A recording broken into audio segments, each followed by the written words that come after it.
పాటను ఇంటి పేరుగా మార్చుకున్న ఘనుడు వందేమాతరం శ్రీనివాస్. స్వరకల్పనతోనూ సంబరాలు చేసుకున్న ఘనుడు వందేమాతరం. ఒకప్పుడు లో బడ్జెట్ మూవీస్ కు కంచుకోట లాంటి సంగీత దర్శకుడు శ్రీనివాస్.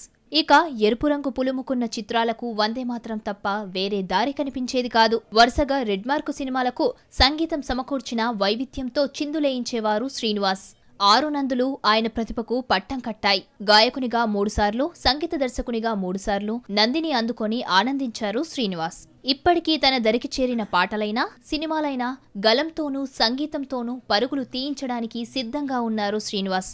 టి. కృష్ణ దర్శకత్వంలో రాజశేఖర్, విజయశాంతి జంటగా నటించిన వందేమాతరం చిత్రంతో శ్రీనివాస్ వెలుగు చూశారు. ఆ సినిమాకు సంగీత దర్శకుడు చక్రవర్తి.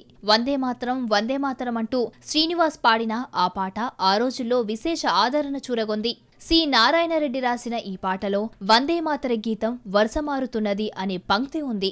ఆ పాట పాడిన తరువాత శ్రీనివాస్ రాతనే మారిపోయింది. తరువాత పలు చిత్రాలలో పాటగాడిగా సాగిన శ్రీనివాస్ ఆర్. నారాయణమూర్తి నిర్మించిన కొన్ని చిత్రాలకు వరుసగా సంగీతం సమకూర్చారు. ఆ సినిమాలన్నీ రెడ్ మార్కువే. ప్రతి చిత్రంలోనూ వైవిధ్యం పలికించారు. దాంతో వందేమాతరం శ్రీనివాస్ బిజీ అయిపోయారు. కేవలం ఎర్ర సినిమాలకే కాకుండా అన్ని రకాల చిత్రాలకు స్వరకల్పన చేయగలనని నిరూపించుకున్నారు శ్రీనివాస్.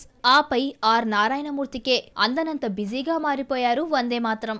వందేమాతరం శ్రీనివాస్ స్వరకల్పనలో రూపొందిన ఏకైక బిగ్ హిట్ ఒసై రాములమ్మ. ఈ చిత్రం ద్వారా ఉత్తమ సంగీత దర్శకునిగా నంది అవార్డును అందుకున్న శ్రీనివాస్ ఆ తర్వాత స్వయంవరం, దేవుళ్ళు చిత్రాలకు వినసొంపైన స్వరరచన చేసి మరో 2 నందులను సొంతం చేసుకున్నారు. ఇక ఒరే రిక్షాలోని మల్లెతీగకు పందిరివోలే అంటూ గద్దర్ పలికించిన పాట పాడి ఉత్తమ గాయకునిగా తొలి నందిని అందుకున్నారు శ్రీనివాస్.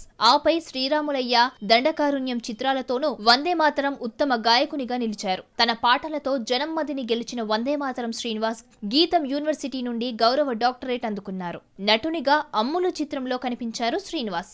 ఆపై బద్మాష్ అనే చిత్రానికి మెగాఫోన్ పట్టి దర్శకత్వం వహించారు. తనలోని బహుముఖ ప్రజ్ఞను చాటుకోవాలని తప్పించే వందేమాతరం శ్రీనివాస్ మరిన్ని పుట్టినరోజులు ఆనందంగా జరుపుకోవాలని ఆశిద్దాం.